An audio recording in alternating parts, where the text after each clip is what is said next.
Hello friends, मैं हूं आपके साथ यास्मीन। नवजोत सिंह सिद्धू को पुलवामा आतंकी हमले पर बयान देना कुछ ज्यादा ही भारी पड़ गया है। हर कोई उन्हें खरी खोटी सुना रहा है। यही वजह है कि सोशल मीडिया पर नवजोत के खिलाफ आ रहे रिएक्शन की वजह से सोनी टीवी को उन्हें कपिल शर्मा के शो से बाहर का रास्ता दिखाना पड़ा है। बता दें कि सोनी टीवी और कपिल शर्मा अभी तक इस मुद्दे पर अपनी जुबान बंद किए हुए थे और कुछ भी नहीं कह रहे थे, लेकिन अब कपिल शर्मा ने इस पूरे विवाद पर अपनी जुबान खोली है और कहा है कि नवजोत सिंह सिद्धू को शो से बाहर नहीं निकाला गया है। कपिल शर्मा ने हाल ही में एक बातचीत के दौरान कहा कि नवजोत सिंह सिद्धू अपने राजनीतिक काम के चलते बिजी थे, जिस कारण उनकी जगह अर्चना पूरन सिंह को लिया गया था। वैसे भी यह बहुत बड़ी बात नहीं है। हो सकता है कि कुछ लोग सोशल मीडिया पर प्रोपेगेंडा चला रहे हों। मुझे ऐसा लगता है कि नवजोत सिंह सिद्धू को शो से बाहर कर देना कोई उपाय नहीं है। दोनों देश जिस समस्या से जूझ रहे हैं उसका एक स्थायी समाधान निकालना होगा।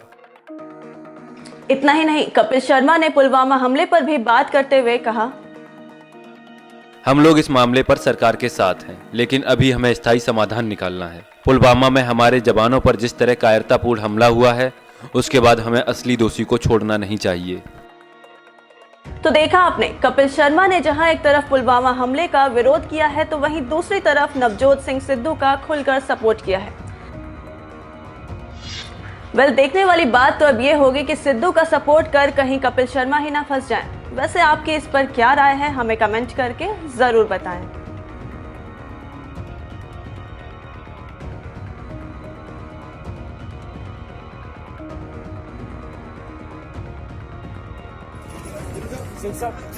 सर पाकिस्तान ने हरकत की है, देखो एक गल समझ सकते,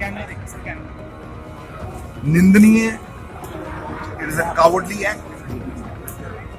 ਜਿਹੜਾ ਜ਼ਿੰਮੇਵਾਰ ਹੈ ਉਹਦੀ ਭਰਪਾਈ ਹੋਣੀ ਚਾਹੀਦੀ। ਦੇਖੋ ਕਦੇ ਵੀ ਜਾਨ ਲੈਣਾ ਕੋਈ ਸੋਲੂਸ਼ਨ ਨਹੀਂ ਬਣ ਸਕਦਾ। आतंकवाद का ना कोई मजहब ਹੁੰਦਾ ਹੈ, ना कोई जात ਹੁੰਦੀ है, ना कोई पार्टी ਹੁੰਦੀ है, ना कोई देश ਹੁੰਦਾ है। जो कुछ है it is a cowardly act. मैं कड़ी निंदा करता है। सर इसका ਤੁਸੀਂ ਮੰਨਦੇ ਹੋ ਕਿ ਕਰਤਾਰਪੁਰ ਕੋਰੀਡੋਰ ਜੋ पीस मैटर है उस पे इंपैक्ट पड़ेगा? जरूरी है इस तो बात बोलना।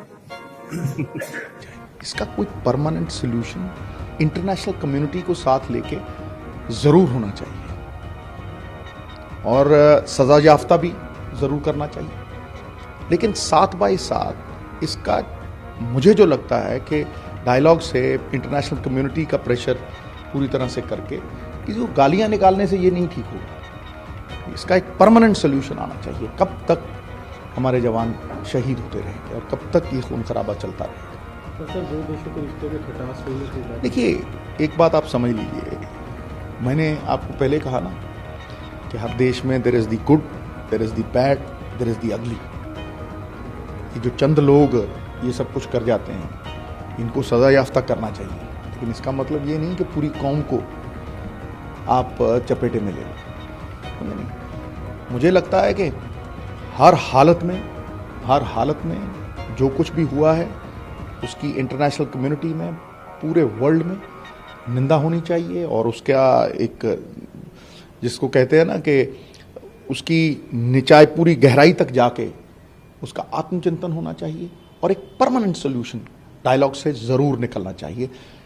प्रेशर इंटरनेशनल कम्युनिटी को साथ लेके, वो प्रेशर ग्रुप जब तक नहीं बनेगा ऐसे ही होता रहेगा। किसी को गालियां देने से ये हल नहीं होगा भाई, किसी को गालियां देने से ये हल नहीं होगा। जहाँ जहाँ आप वियतनाम देख लो, आप और हज़ार जगह देख लो जहाँ जहाँ जंग होती रही है, एक तरफ अगर ये दर्दनाक खौफनाक हादसे होते हैं, दूसरी तरफ उसके साथ साथ डायलॉग भी चलता है ताकि कोई परमानेंट सोल्यूशन निकले।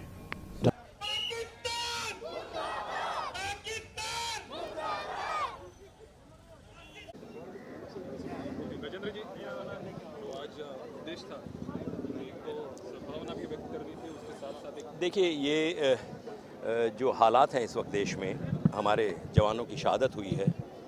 किसी को उंगली में चोट लगती है तो बहुत तकलीफ़ होती है, पूरी जान चले जाना किसी की। और ऐसे जवान की जो देश की रक्षा के लिए तैनात है, वो बेकसूर थे, वो किसी से लड़ नहीं रहे थे, वो अपने नौकरी पे वापस जा रहे थे। ऐसे पीठ में छुरा घोंपा गया है उन आतंकवादियों के द्वारा। तो मैं ये कहना चाहूँगा कि उन आतंकवादियों को, उनके साथ देने वालों को इसका प्रभाव दिखना ही चाहिए। और देश के प्रधानमंत्री, यशस्वी प्रधानमंत्री श्री नरेंद्र मोदी जी इस बात को लेकर बहुत जागरूक हैं। उन्होंने सेना को छूट दे दी है, पहली बार ऐसा हुआ है। और 1 सेकंड के अंदर उन्होंने ये फैसला कर लिया बैठक में कि जो मोस्ट फेवर्ड नेशन का स्टेटस है वो इन्होंने 1 सेकंड में विड्रॉ कर लिया। तो आज से पाकिस्तान के साथ जो छोटा मोटा नाता था वो भी हमेशा हमेशा के लिए ख़त्म हो गया।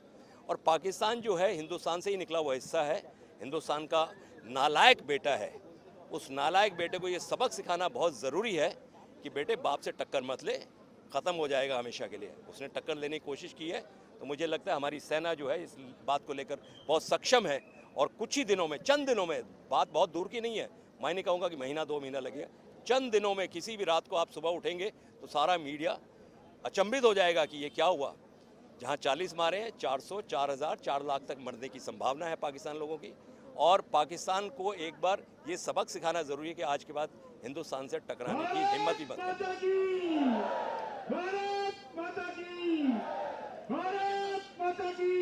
जो हर बार उठता है ऐसी घटना होने के बाद कि फिर भी बॉलीवुड में जो पाकिस्तानी कलाकार काम करते हैं उनके बारे में 2013 में मैं जब सिने आर्टिस्ट एसोसिएशन का अध्यक्ष था, मैं पहला व्यक्ति था इंडस्ट्री की तरफ से जिसने ये मुद्दा उठाया था कि पाकिस्तानी एक्टर्स को टेम्परेरी बैन नहीं चाहिए, परमानेंट बैन चाहिए।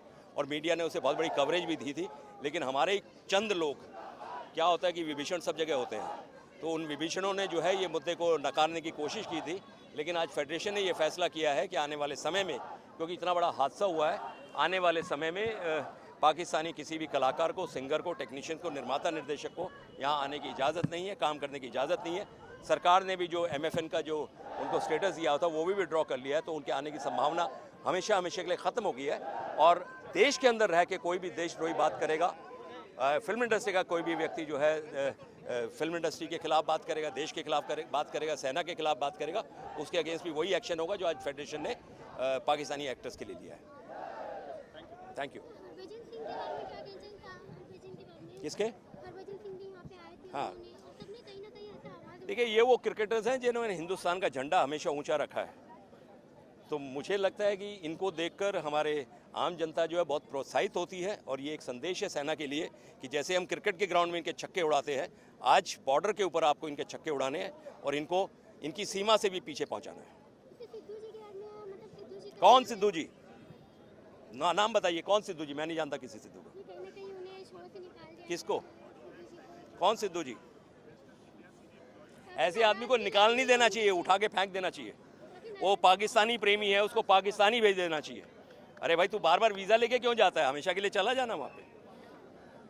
फिल्म इंडस्ट्री ने आज उसको बैन कर दिया। फिल्म इंडस्ट्री के गेट से, ये फिल्म सिटी के गेट पे ये कार्यक्रम हो रहा है, फिल्म इंडस्ट्री के इस गेट से सिद्धू की एंट्री, नो एंट्री हो गई है। देखिए, कांग्रेस क्या, कोई भी व्यक्ति किसी भी पॉलिटिकल पार्टी का हो, देश के खिलाफ बात करेगा वो देशद्रोही कहलाएगा। देशद्रोह की माफ़ी नहीं होती है, सज़ा होती है। वो सज़ा भुगत के आए, फिर उसके बाद सोचेंगे।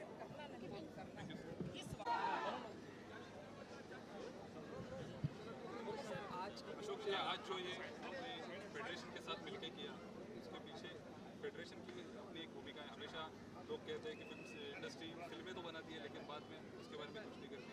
आपका क्या उद्देश्य था सबको साथ मिला के? देखिए, ऐसा है, फेडरेशन जो है वो एक मदर बॉडी है 24 क्राफ्ट्स की, जिसमें सारी एसोसिएशन आती है। ठीक है, ये जो हादसा हुआ है पुलवामा में, कश्मीर में, इस हादसे से सारे लोग दुख में हैं, सारे लोग शोक में, और सारे लोग शॉक भी हैं। फेडरेशन की लाखों की तादाद में टेक्नीशियंस और वर्कर्स अंडर में आते हैं। हमने ये डिसाइड किया, जो चेयरमैन है तिवारी जी, अशोक दुबे, मंगेश्वर, कि इंडस्ट्री का रिएक्शन होना बहुत ज़रूरी है। आज के प्रोटेस्ट का, आज के सॉलिडारिटी का कारण 3 मुख्य कारण है। एक, हम इस सरकार को बताना चाह रहे हैं कि फिल्म इंडस्ट्री के सारे वर्कर्स जो लाखों की तादाद में हैं, वो आपके साथ खड़े हैं, कंधे से कंधे मिलाकर। आप जो डिसीजन लेंगे हम आपके साथ हैं। दूसरा, पाकिस्तान का कोई भी कलाकार, पाकिस्तान का कोई भी परफॉर्मर हमारे हिंदुस्तान की भूमि पे काम करने हम नहीं देंगे उनको। हम रिक्वेस्ट करेंगे प्रोड्यूसर्स से, हम रिक्वेस्ट करेंगे म्यूज़िक कंपनीज से, हम रिक्वेस्ट करेंगे उस सारे महकमाओं से कि पाकिस्तान के कलाकारों को यहाँ पर अपॉर्चुनिटीज़ नहीं मिलेंगी। और मुझे इस बात का यकीन है, फेडरेशन को इस बात का यकीन है कि ये जो झटका हमें लगा है, ये जो अटैक हम पे हुआ है, ये अटैक प्रोड्यूसर्स पे भी है, ये अटैक सब पे है, ये पूरी इंडस्ट्री पे भी अटैक है। और वो बात हमारी मानेंगे। हमें ज़्यादा रिक्वेस्ट करने की ज़रूरत नहीं पड़ेगी। अगर कोई भी पाकिस्तानी कलाकार या कोई भी पाकिस्तानी सिंगर या परफॉर्मर यहाँ पे काम करता है, हम पूरा फेडरेशन उस प्रोड्यूसर को बॉयकॉट करेगा, उस म्यूज़िक कंपनी को बॉयकॉट करेगा, और अगर हम बॉयकॉट करते हैं तो उनका काम होगा नहीं, ये मैं आपको बताना चाहता हूँ। तीसरी बात, पाकिस्तान में हिंदुस्तान की फिल्में रिलीज़ नहीं होंगी। हम सारे प्रोड्यूसर्स को, सारे डिस्ट्रीब्यूटर्स को ये कहना चाहते हैं कि जब तक इस मसले का सलूशन ना निकले तब तक हमारी देश में बनी हुई फिल्में का फ़ायदा पाकिस्तान को नहीं होना चाहिए। और इस बात का भी मुझे यकीन है कि इस बात को भी प्रोड्यूसर्स और डिस्ट्रीब्यूटर्स मानेंगे, नहीं तो फेडरेशन इस बात को बहुत सीरियसली लेगा और उसके अगेंस्ट एक्ट करेगा। टेक्नोलॉजी इतना एडवांस